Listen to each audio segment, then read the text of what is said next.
So let's welcome our first assembly seminar guest, Jari, Komppa.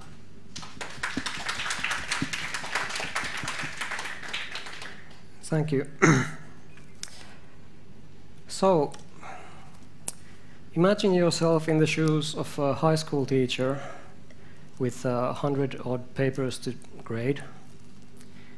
And among these biology papers you find something that's clearly philosophy, the ethics of the artificial improvement of the human genome. Now, do you punish the student for not writing a biology paper, or do you reward him or her because clearly the paper shows that this person has thought a lot of the subject?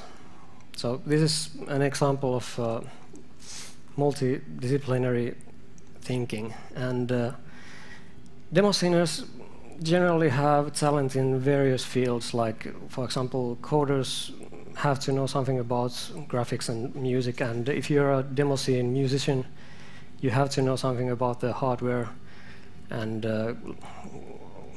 limitations and so on. So while you're studying, why not use this multidisciplinary thinking as an advantage?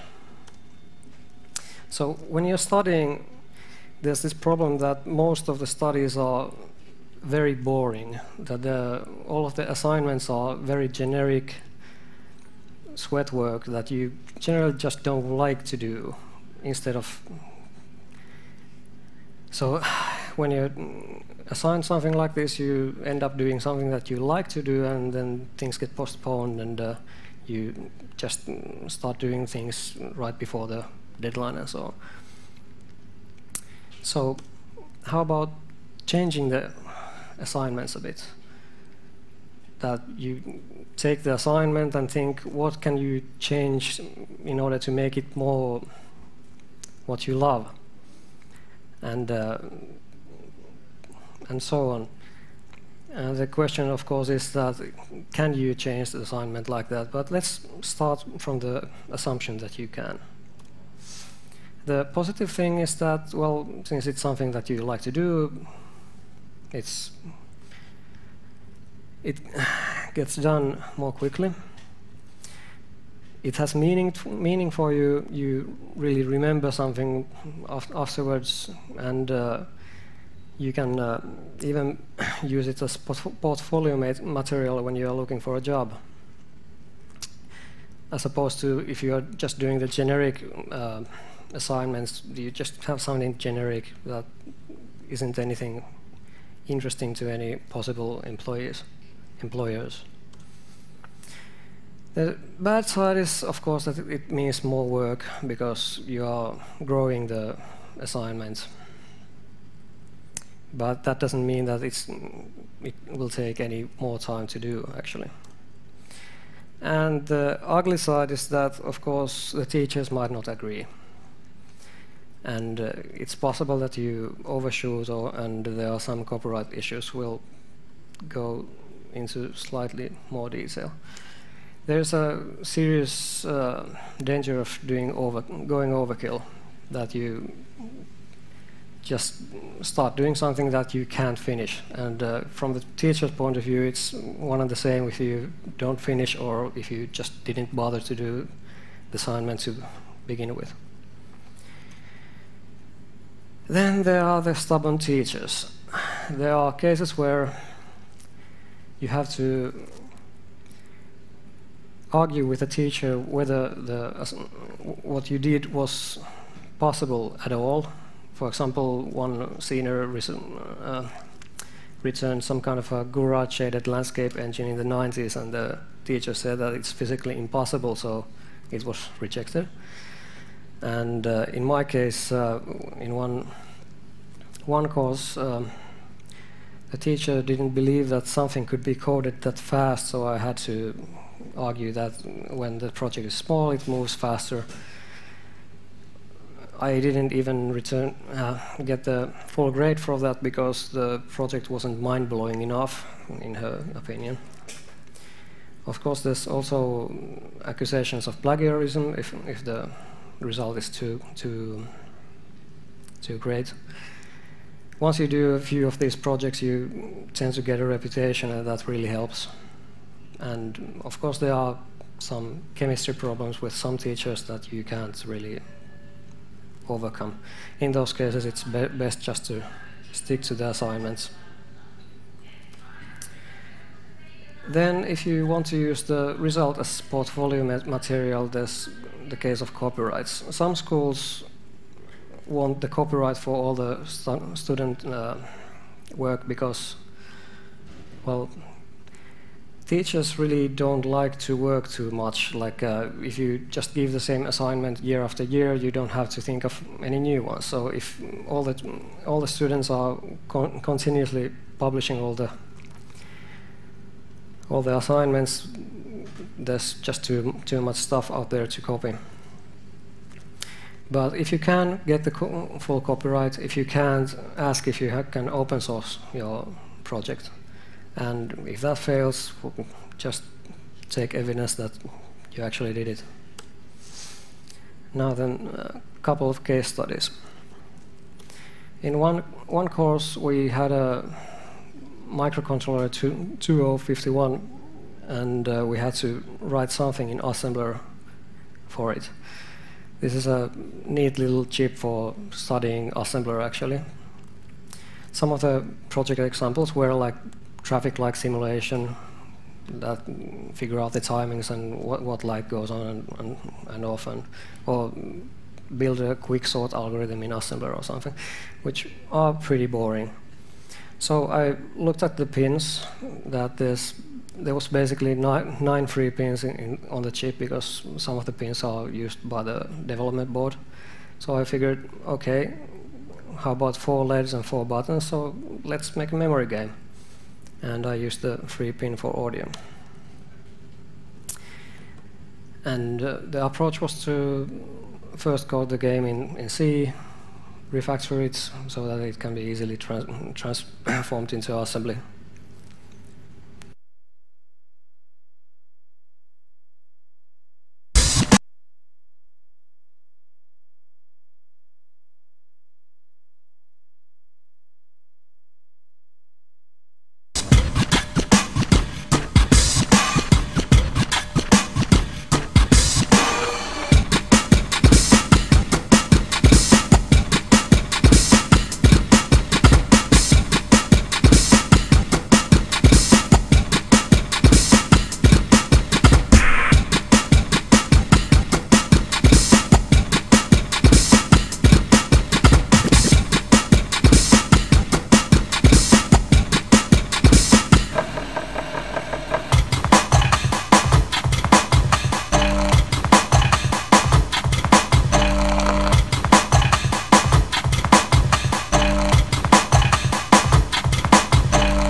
James, honey, did something happen to you? After we got separated in that long hallway? Generate the node data that's easily played with the microcontroller. Now, the third case is was an SQL course, and since the assignment was that boring, I figured that, okay, let's do some like huge mapping software with a web interface and so on. And I asked the teacher how many gigabytes of database I can use, and he said that I can't, so I had to go back and rethink the assignment. So I figured, how about making a standalone application that's an SQL tutorial that's cross-platform, OpenGL rendered Galaxy, which you can actually modify using SQL. This is what it looks like on higher-end graphics adapters, and this is this laptop. So, for example, that's the Galaxy, and that's how it blows up. This is an example of overkill. The original project would have taken something like 15 minutes to do if you know SQL. This took maybe a month. But on the other hand, it's really in use in several universities and, for example, Dell Corporation. And to finish off, well, you have the knowledge, use it, don't hide it. If you are in a school where they teach something else, it doesn't matter. You can combine things. Don't aim too high. It can be very taxing, and if you do this, studying can actually be fun, which can be surprising.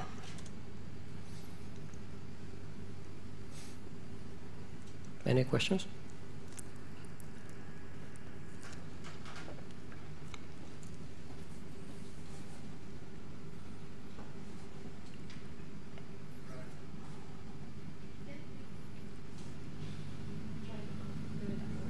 Right.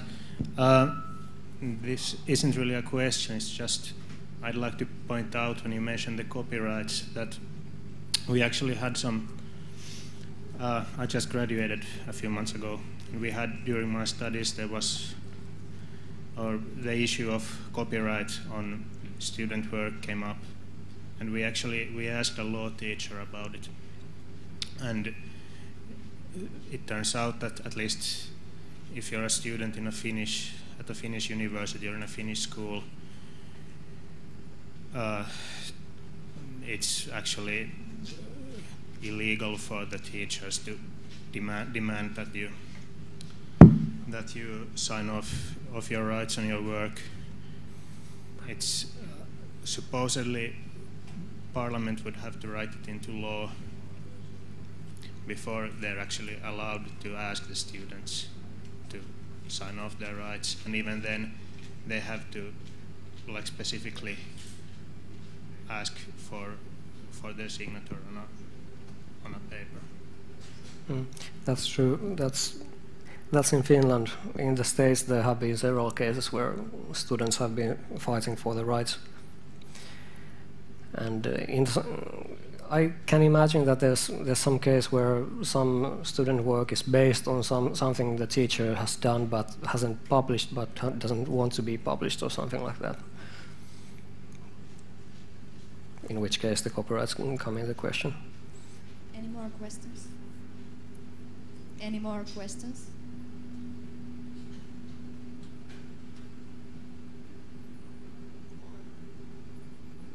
Okay, thank you.